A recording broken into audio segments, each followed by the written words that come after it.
My Duke and Duchess darlings, Duke and Duchess noble hearts, my court of kindness, Sussex Squad forever family, it's your host Tyler, and I am thrilled to bring you this latest news. I came across a mind-boggling and thought-provoking news by the notorious tabloid publisher The Mirror that says Prince Harry angrier in new spat with royals over money-making career move. Prince Harry may be set to launch his own commercial venture in the coming months, according to reports, but it could spark a major new spat with the royals, according to an expert.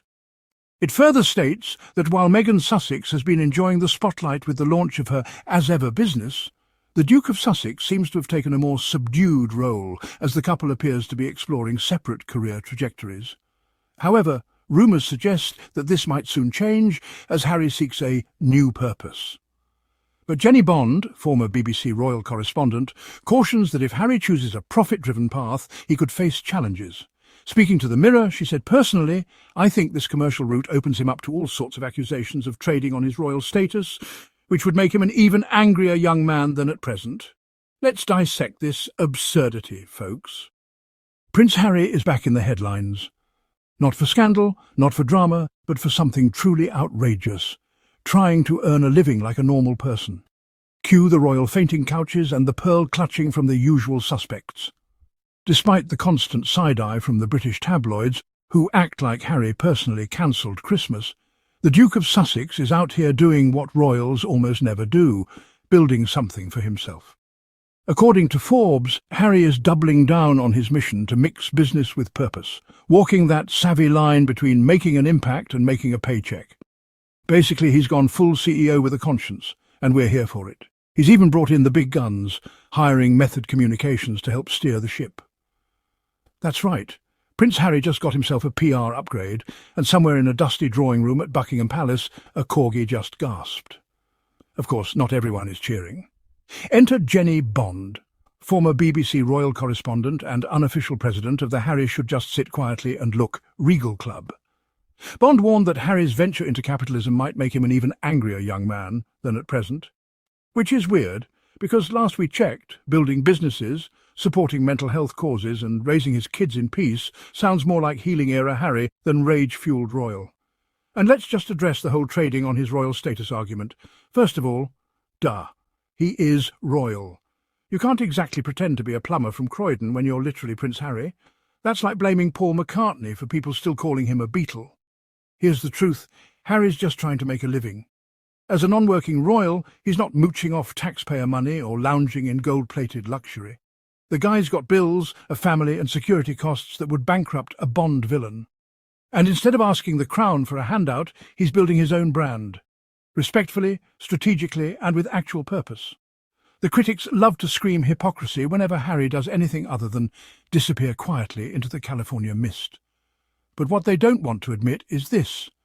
Harry and Meghan are doing exactly what everyone said they should do, becoming financially independent. And they're doing it without reality shows, royal tell-alls after the one, okay, or shady deals. So go ahead, Harry, launch the business, close the deal, put purpose-driven prince on your LinkedIn, because the real scandal isn't that you're working, it's that you're doing it better than half the institution you left behind. Newsflash, Prince Harry and Meghan Sussex are doing the unthinkable, making their own money. Yep, in a plot twist that still seems to baffle British tabloids and tea-stained palace loyalists, the Duke and Duchess of Sussex have, gasp, joined the workforce. Not the royal one, the real one. Since stepping back from royal duties, Harry and Meghan have been footing their own bills like the rest of us mere mortals, including security costs that are so steep even Batman would ask for a budget meeting. And while Harry may have been born into a life of castles and corgis, the royal family made it crystal clear, no crown, no coverage. So he and Meghan are now handling their own protection and their own PayPal. Let's break it down. They're not living off the taxpayer anymore. There's no secret stash of royal monopoly money funding brunches in Montecito. They've got to hustle. Podcasts, production deals, public speaking, probably a few Zoom calls with execs who say things like brand alignment. It's called financial independence, folks, revolutionary stuff. And yes, we hear the usual grumbles from the royal expert peanut gallery. They're just trading on their titles. Right, because we all know the guy from Suits, and the one who literally wore a crown for 30 years should totally go incognito as Harold and Meg from down the road. Let's be serious. You don't just stop being a prince because you moved to California and bought a rescue chicken. Despite the criticism, Harry and Meghan are doing what any rational adults would do, working hard, providing for their kids, and paying their own way. Honestly, it's kind of refreshing. A royal family member not mooching off the public purse. That's practically a plot twist worthy of the crown. So instead of clutching pearls over their podcast deals or Netflix partnerships, maybe tip your hat to two people who took a royal exit and turned it into a real-life business plan. No golden cushions, no royal bailout. Just good old-fashioned, we've got bills to pay energy. Keep hustling, Harry and Meghan. You're not just living your truth, you're budgeting it. Prince Harry is out here minding his business, literally, and for some reason people still act like he's committed high treason by having a job. Heaven forbid a royal earns an honest living without lounging around Buckingham Palace in velvet slippers, waiting for the taxpayer to top up his tea fund. Let's be clear, Harry's a prince by birth. He could be flipping pancakes in a food truck in Santa Monica, and the tabloids would still call it the Duke of Syrupshire scandal. So this idea that he's trading on his royal status, please. That status follows him like a bad Wi-Fi connection. And unlike some family members, he's actually using it for something productive. Instead of hanging around waiting for a royal allowance and free palatial housing, Harry said, "You know what? I'll do it myself." And he meant it. He and Meghan have to cover their own security. And we're not talking about hiring Steve from Craigslist with a flashlight. We're talking high-level protection, because when the British press whips up a hate campaign like it's a national sport, safety gets real expensive. Now, you'd think the royal family, aka the Crown trademark, an institution that could literally gold-plate a cow if it wanted, might take care of security for, say, the son of the king. But no, apparently the palace's protection plan is best of luck, Harry. Hope that documentary money stretches. So yes, Harry's got deals. Netflix, Spotify, speaking engagements, maybe a motivational podcast called Megxit, but make it empowering. And guess what? That's called working. And unlike certain royal working members, he's not just waving on a balcony once a month and calling it a career. The idea that it's somehow scandalous for Harry to make a living is absurd. What's he supposed to do? Go off the grid and sell organic jam with no name recognition? He's a prince. That's not a branding strategy, it's his reality. If he's turning that into a platform for independence, good for him. At the end of the day, Harry isn't betraying the monarchy, he's surviving it. He's protecting his family, earning his own income, and doing it all while dodging flying tabloid headlines like it's a royal-themed episode of American Ninja Warrior. So let the man work. If anything, he's finally giving royal duty a whole new and refreshing meaning.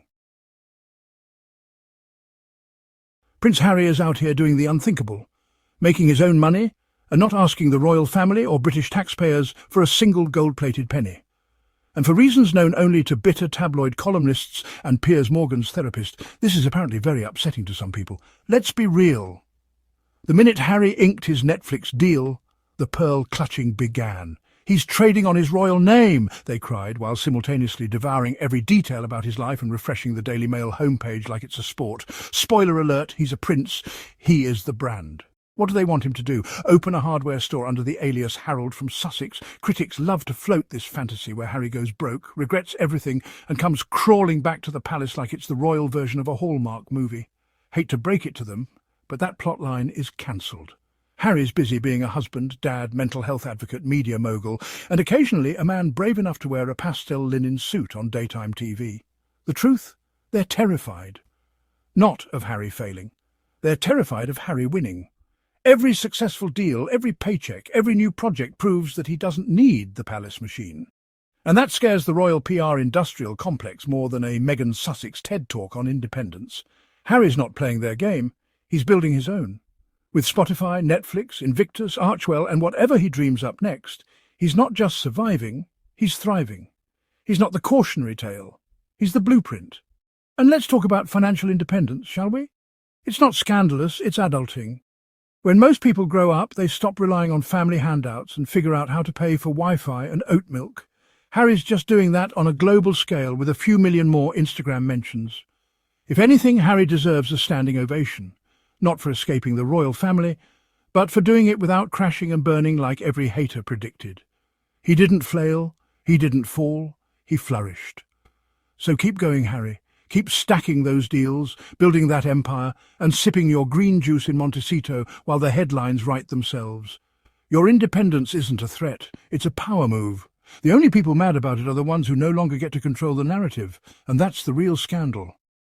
Thank you all for watching. Please share your thoughts in the comments section. It's your host Tyler. Love you all. Goodbye.